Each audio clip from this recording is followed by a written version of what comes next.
Buenas noches.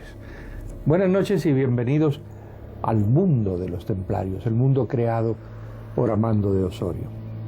En España un puñado de directores se empeñó, allá por los años 70 más o menos, en crear películas de terror sin tener medios económicos suficientes. Pero eso sí, grandes dosis de fantasía, enormes dosis de voluntad, enormes dosis de afición. Ellos crearon una serie de títulos venerados hoy por miles de cinéfilos en todo el mundo. Era un cine declaradamente comercial, entregado a una época y a un público sin pretensiones. Hoy recuperamos a uno de esos directores, Amando de Ossorio. Por lo tanto, os dejo con la vida y la obra de un modesto, pero muy respetable director de cine. Con la vida, la obra, el amor, el trabajo, la dedicación y sobre todo el resultado, el terror.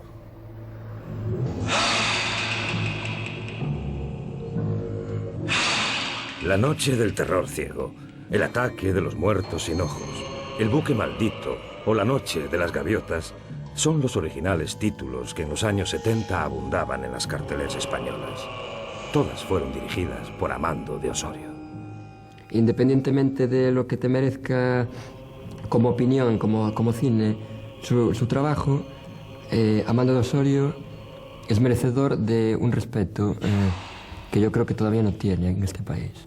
Pero sí es una pena que en este país no se tenga más en cuenta a los que tuvieron una gran vocación y a los que entregaron su vida, sencillamente porque Amando Ossorio entregó su vida al cine. Lo que Ossorio hizo fue incorporar mitos y leyendas al cine.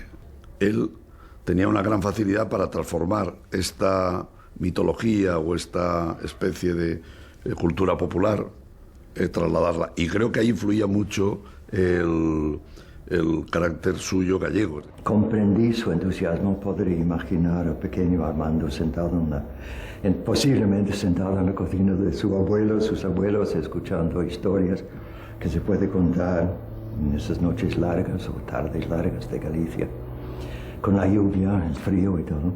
Y me interesó su mundo, era un mundo, o es un mundo, porque existe ese mundo todavía en sus películas.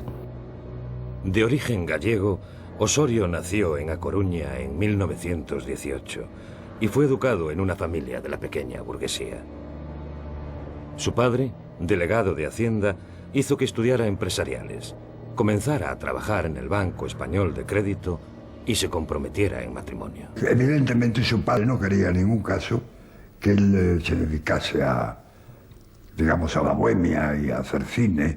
Por eso Amando se vio obligado a ingresar en un banco y al hombre debió de pasarlo muy mal allí las horas de trabajo. Y yo recuerdo que en cuanto que salía del banco se iba corriendo al estudio y allí pues organizaba tertulias.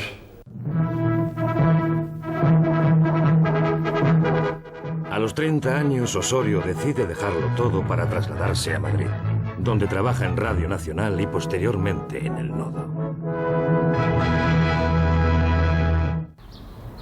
Él tenía que hacerse su porvenir y eso implicaba hacer esperar a Mercedes. Y Mercedes no es que fuese una vieja, pero estaba realmente en la edad de casarse. Y él eso no podía permitírselo. Entonces fue a Madrid y ojos que no ven.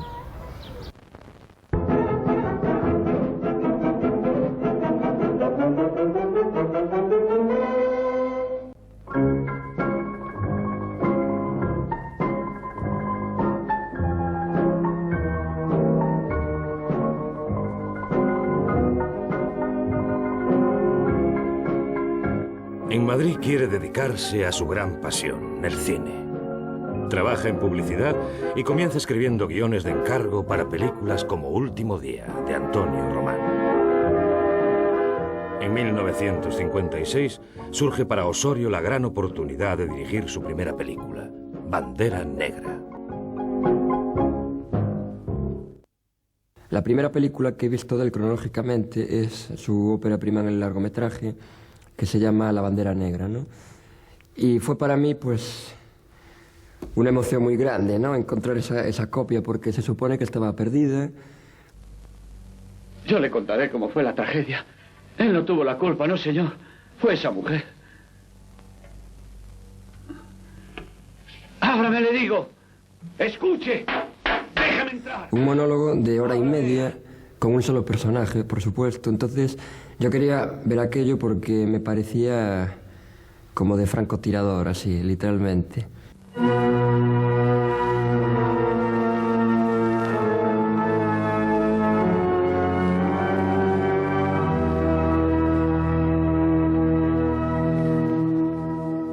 La sentencia que dictó el tribunal terminaba así: que debemos condenar y condenamos a Mario Mosquera Castiñeiras a ser colgado por el cuello hasta que fallezca.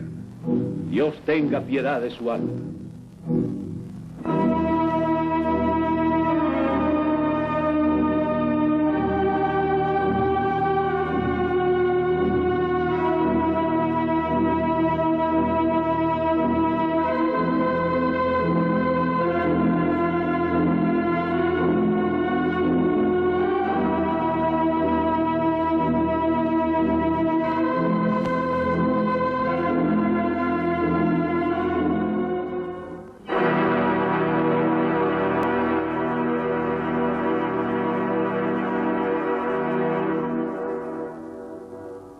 El mensaje contra la pena de muerte provocó la censura del régimen dictatorial de Franco y la condena de Osorio dentro de la profesión cinematográfica.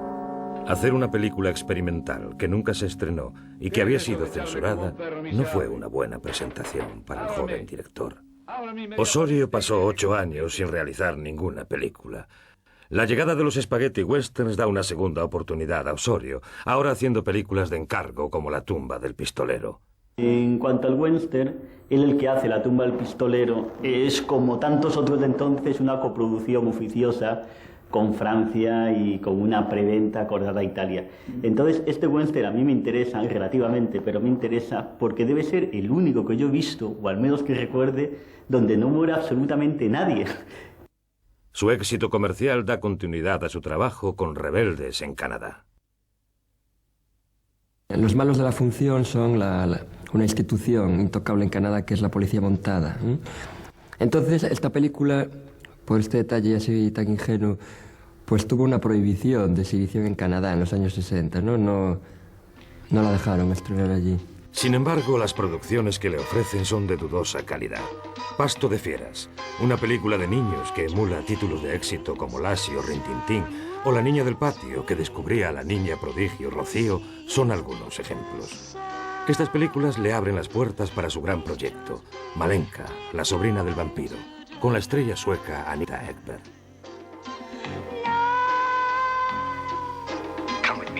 Les ofrecemos las únicas imágenes disponibles de la copia inglesa con subtítulos en holandés.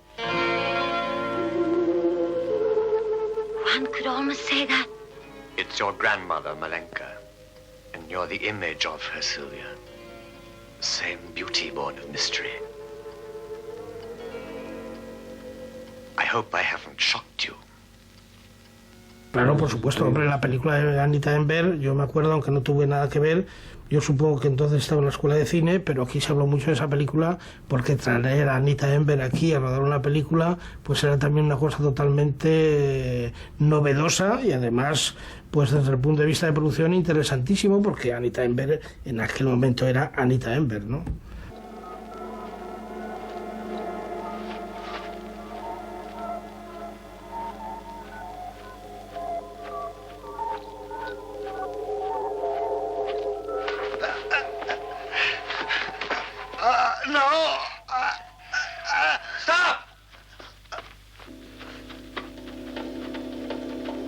El rodaje de Malenka terminó 2 semanas antes de lo previsto. La secuencia final se improvisó en un día.